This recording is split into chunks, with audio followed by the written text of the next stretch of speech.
is a narrative all around us, but the most engaging and effective stories I've come across in my 13-year career in media have had character. Around 8 years ago, my husband and I were travelling between London and Bristol quite regularly as we were enfianced and in the throes of wedding planning. On one particular journey, I noticed a small spider had taken it upon himself to get comfortable in the wing mirror of our Fiat Punto as we left London, and thought nothing more of it until, having been in Bristol for a few days, making our way from the church to the florist, and I noticed the same small spider was still with us. Fast forward 5 years and I'm heading back to work after maternity leave with a whole load of mum guilt. And the memory strikes me again, and I decide to start writing the story of Towny Spider for my daughter Florence. Towny Spider was an arachnid out of water, or his web in this instance. At the time, I was working at the Telegraph newspaper, heading up the video team, and we were optimistically trying to monetize our content. We'd adopted a strategy that was all about quantity.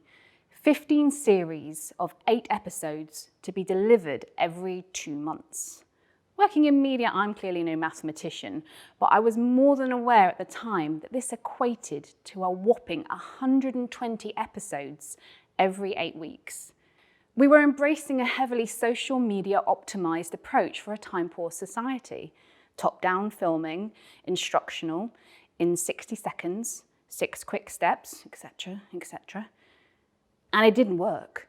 We'd forgotten 3 fundamental points. Consider the style and tone, storytelling techniques and the element of escapism. Put your audience, people, and characters first. A spider thrown to the 4 winds and completely out of his comfort zone is one thing, but much like Towny, for me this hasn't always been the case. Having started out as a researcher and producer in the commercially focused world of interactive TV, I worked on some of the biggest programmes in the country. The X Factor, Britain's Got Talent, Who Wants to Be a Millionaire, Dancing on Ice, to name but a few. Even then, faced with armchair critics who would tell us, whether we liked it or not, how they thought our programmes should be made, we knew how to get it right. The most successful competitions we ran featured past winners, proved to the audience that they weren't indeed fixed, or we had presenters directly related to the prizes, Vicky Butler-Henderson and Quentin Wilson giving away cars. Subsidiary sponsors of programmes like The X Factor and Dancing on Ice were offering experiential tickets and exclusive access to immerse yourself and have a front row ticket to what everyone else in the country was talking about that week. We developed mobile apps that allowed you to purchase the clothes contestants were wearing on Love Island as you watched the programme. All the time focused on those 3 key points. The style and tone, storytelling techniques and the element of escapism. Put your audience, people, and characters first. So our story continues some years later, not too dissimilar to our main protagonist, Towny Spider, establishing himself in his new homestead farmyard environment.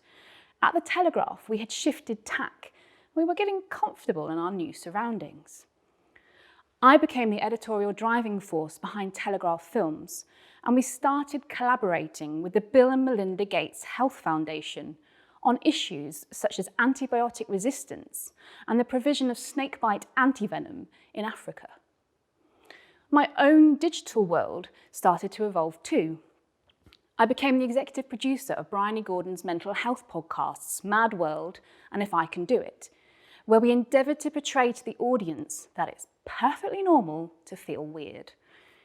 We were keeping these 3 key points at the heart of the matter. The style and tone, storytelling techniques and the element of escapism. Put your audience, people, and characters first. And it was working. The Prince Harry episode of Mad World, where he spoke about the death of his mother when he was just a child, made global headlines, with the podcast downloaded millions of times around the world. And the digital world keeps evolving. Today, the broadcasters, publishers, and independent production companies of this world are faced with a newer, bigger, brighter competitor, the SVODs, or subscription video on demand service, if you will, the likes of Amazon Prime, Now TV, Apple TV, and the mighty Netflix. Latest stats from the Broadcasters Audience Research Board tell us that broadcast TV still accounts for 68% of our video day, and with the average video viewing time just under 5 hours a day for all individuals. Is there still space for SVODs and the smaller fish in the video pond to coexist? I now commission digital documentaries for the BBC, and in doing a little research discovered that, taking Netflix as an example, they're looking to spend $17.3 billion on original content this year alone. Compare this to around £4 billion the BBC has to spend, which is used to fund all their TV, radio, and online services. It makes you wonder whether these 3 areas I keep mentioning are going to suffer. The style and tone, storytelling techniques, and the element of escapism. Put your audience, people, and characters first. Much as the car companies Skoda, Volkswagen, Seat, and Audi all use many of the same parts, but we all have a preference over which one we want to drive, in my opinion, the SVOD impact conundrum can only promote healthy competition and creativity in the video landscape. Yes, Netflix has the money. They can afford to engage high-profile celebrities such as Prince Harry and Meghan, spend a fortune on sports rights footage and having the best basketball players in the game as contributors when it comes to documentaries such as The Last Dance, engage the Hollywood elite as talent on films such as The Irishman and Bird Box, with the latter receiving upwards of 89 million views and counting. Yet, the top viewed licensed TV shows on Netflix in the US include the likes of Friends, The Office, and Grey's Anatomy. So they're clearly still mindful of giving the audience what they want, particularly if it's nostalgic, binge-worthy, and watchable in our pajamas. Much like my beloved Towny Spider, I'm now settled into my current day-to-day environment and find myself leading a team of very talented young people making content for young people. And our KPIs have proven to be both flexible and effective. We've achieved audience impact with the programme False Hope Alternative Cancer Cures, which, as well as coverage across multiple BBC platforms, including BBC Breakfast, the Today programme, Radio 5 Live and BBC 3 iPlayer, saw the Cancer Act debated in Parliament as a direct result of the documentary. We got the style and tone completely right with You Match the Description, Stop and Search, a documentary that took a closer look at controversial police regulations and has since been shortlisted for a Broadcast Digital Award.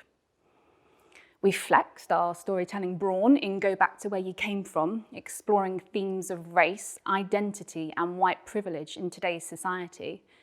We keep people and characters at the heart of everything we do. We might not have the sweeping drone shot openers that most Netflix documentaries indulge in, but if you're following a family stranded in the middle of a Syrian bombing, the roof caving in over them, the walls falling down, you can see the blood. Does it matter if it's filmed on a shaky handheld smartphone or a state-of-the-art drone positioned somewhere over the Mediterranean Sea? I wanted to conclude with a lesson that Towny learned, and as his creator is at the heart of everything I do: put people and characters first. I wouldn't get anywhere in the work that I do without a brilliant team of people around me, friends, colleagues, and my family. My work in the mental health arena in particular gained me a Woman of the Future Award in 2018 and saw me named on the Financial Times' Kindness and Leadership 50 Leading Lights list in 2019. In September this year, I was named a Yahoo Finance's Heroes role model for women future leaders making a significant contribution to gender diversity at work. And even Towny Spider got a look in and was named in the top books for children's mental health by Motherdom magazine. So, one last time, to keep your narrative effective and engaging, consider the style and tone, storytelling techniques and the elements of escapism. Put your audience, people, and characters first. We rise by lifting others.